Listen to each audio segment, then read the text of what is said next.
Primeiramente, eu gostaria de tranquilizar vocês, tá? Principalmente se você aí já sabe as tecnologias ou ferramentas que a gente vai trazer aqui. Por quê? Galera, é muito normal você entrar nessas jobs descriptions, né, nessas descrições de vaga para QA engineer, para tester, independente do que seja, e ele pedir uma porrada de tecnologia, tá? Ele, por exemplo, falar que você precisa saber JavaScript, Python, C++, C Sharp, aí depois você tem uma ferramenta de automação, aí você precisa entender Cypress, Selenium, Appium, WebDrive, Teste Café. Aí vem para a parte de API que você tem que entender Postman, Insomnia, você tem que entender de JUnit.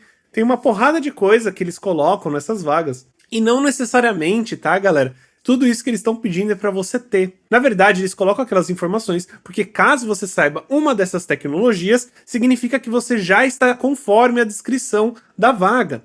Entende? É muito normal a gente ver essa porrada de nome, que você tem que saber várias linguagens, que você tem que saber várias ferramentas de automação, várias bibliotecas que você às vezes nunca nem ouviu falar, né? Você nem sabe para que serve necessariamente e você fica confuso. Só que o que eles querem dizer nessas vagas é que caso você tenha uma delas, você já pode estar dentro.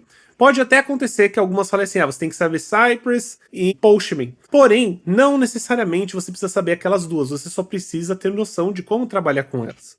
Por quê? Atualmente o mercado ele está pegando fogo, tá, galera? Eu sei que ele mudou um pouco desde quando da pandemia, porque na pandemia teve um boom muito, muito grande, porém, ele ainda está muito aquecido, então tem muito mais vaga do que QA para preencher, galera. Então a gente ainda está numa ótima posição. Isso significa que eles não podem ficar pedindo para que uma pessoa tenha necessariamente uma ferramenta específica que ela já trabalhou com 3 anos, sabe? Isso é muito comum de ver. E eu quero deixar isso claro que, por exemplo, eu estava trabalhando com Cypress há mais ou menos um ano e pouquinho, e mesmo assim eu passei por uma vaga dizendo que eu precisava ter Cypress há 3 anos. Sendo que o Cypress na época, principalmente na época, ele não era tão popular assim.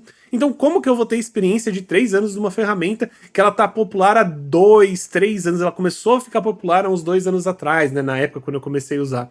Então é um pouco complexo, né? Então essas informações, às vezes elas são meio errôneas e é normal, porque quem cria essas descrições dentro da job description da empresa é uma pessoa de RH. E apesar dela receber isso pelo pessoal do time, né? O pessoal do time que acaba falando que eles precisam, eles podem acabar escrevendo algumas coisas que não necessariamente estão tão corretas, tá? Até mesmo porque QA é uma área que quase ninguém ouve falar. Por exemplo, você aí às vezes nunca ouviu falar sobre QA. E se caso você não ouviu falar sobre QA, é uma das vagas mais fáceis de entrar hoje no mercado. E além disso, não é porque o cara é desenvolvedor que ele entende alguma coisa de QA. Então, necessariamente, o cara às vezes ele fala essas ferramentas, porque são as ferramentas que aparecem na cabeça dele, mas ele não tem nem ideia do que pedir para um QA.